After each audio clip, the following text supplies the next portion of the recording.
लंका का भव्य सिंहासन कक्ष ऊंची मशालों की टिमटिमाती रोशनी में चमक रहा था। सोने के स्तंभ जिन पर जटिल नक्काशी की गई थी, रावण के शासनकाल की समृद्धि और आतंक के मौन गवाह बने हुए थे। उस सब के केंद्र में रावण अपने अलंकृत स्वर्ण सिंहासन पर बैठा था। लोहे की जंजीरों की आवाज हॉल में गूंज उठी जब राक्षस पहरेदार हनुमान को घसीटते हुए अंदर लाए। अपनी बेड़ियों के वजन के बावजूद हनुमान पूरी दृढ़ता के साथ खड़े रहे। उनका अडिग रुख उनके क्रूर कैदियों के स्वभाव के विपरीत था। रावण की तीव्र दृष्टि उन पर पड़ी। उसका गुस्सा जिज्ञासा की एक हल्की परत के नीचे छिपा हुआ था।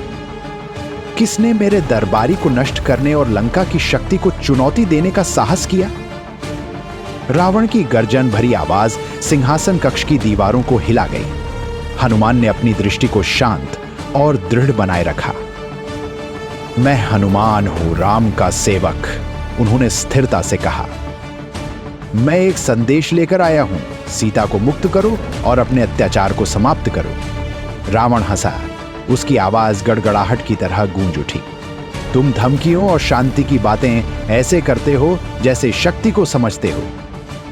क्या मैं तुम्हें लंका की ताकत दिखाऊं? रावण के हल्के संकेत पर पहरेदार आगे बढ़े, उनकी पकड़ को और मजबूत करते हुए। लेकिन इससे पहले कि वे कुछ कर पाते, हनुमान की आंखों में दिव्य शक्ति चमक उठी। उन्होंने अपनी भुजाएं फैलाईं और उनकी बेड़ियां टूटकर बिखर गईं, जिससे पहरेदार हवा में दूर जा गिरे। हॉल में सन्नाटा छा गया। टूटती जंजीरों की आवाज ही सुनाई दी। तुमने न्याय की शक्ति को कम आंका है, हनुमान ने जोर देकर कहा। अगर तुमने अपना रास्ता नहीं बदला तो लंका नष्ट हो जाएगी। रावण के उत्तर देने से पहले हनुमान की पूंछ दिव्य अग्नि से प्रज्वलित हो उठी। ज्वालाएं जीवित हो गईं। उनकी गर्मी ने हवा को भर दिया और हनुमान क्रोध में कूद पड़े। आग तेजी से कक्ष में फैल गई। रावण ने देखा, उसका अभिमानी मनोरंजन जलते हुए क्रोध में बदल गया। जैसे ही हनुमान उस अराजकता में गायब हुए, उनका मिशन पूरा हो चुका था। दूर किष्किंधा के शांत जंगलों में भोर की सुनहरी रोशनी पेड़ों के बीच से छनकर आ रही थी। पत्तियों की कोमल सरसराहट और पक्षियों की मृदु चहचहाहट प्रतीक्षा के इस क्षण को रच रहे थे। राम, लक्ष्मण और सुग्रीव एक साफ जगह में खड़े थे।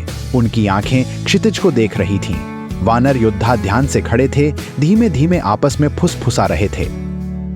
अचानक हनुमान की आकृति आकाश में उड़ती हुई दिखाई दी। उनकी शक्तिशाली उतराई ने भूमि को हिला दिया। जब वे राम के सामने उतरे, उनकी लाल चादर पीछे लहरा रही थी। श्रद्धा से उन्होंने झुककर सीता की अंगूठी आगे बढ़ाई। प्रभु राम, उन्होंने कहा। उनकी आवाज में तत्कालता और विजय का भाव था। मैंने सीता को ढूंढ लिया है, वह लंका में आपकी प्रतीक्षा कर रही हैं। उनकी आस्था अडिग है। राम ने अंगूठी ली। उनके हाथ थोड़े कांप रहे थे। उनकी आंखें राहत से नम हनुमान से मिली। तुमने वह कर दिखाया जो कोई नहीं कर सकता था, हनुमान, उन्होंने धीरे से कहा। मेरा आभार अनंत है। शांत जंगल ने जैसे अपनी सांस रोक ली, जबकि वानर योद्धा आगे के मार्च के लिए तैयार हो रहे थे। उनकी गतिविधियां स्थिर थीं, उनका संकल्प अडिग।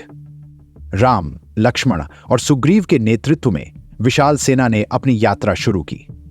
उनके मार्च की लयबद्ध आवाज घने जंगल में गूंज रही थी। उनके भाले सूर्य की रोशनी में चमक रहे थे।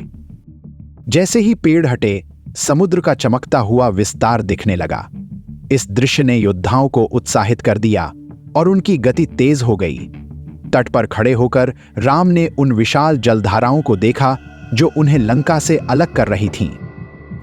लहरें धीरे से रेत से टकरा रही थीं, जैसे सीता की उम्मीदों की फुसफुसाहट ला रही हों।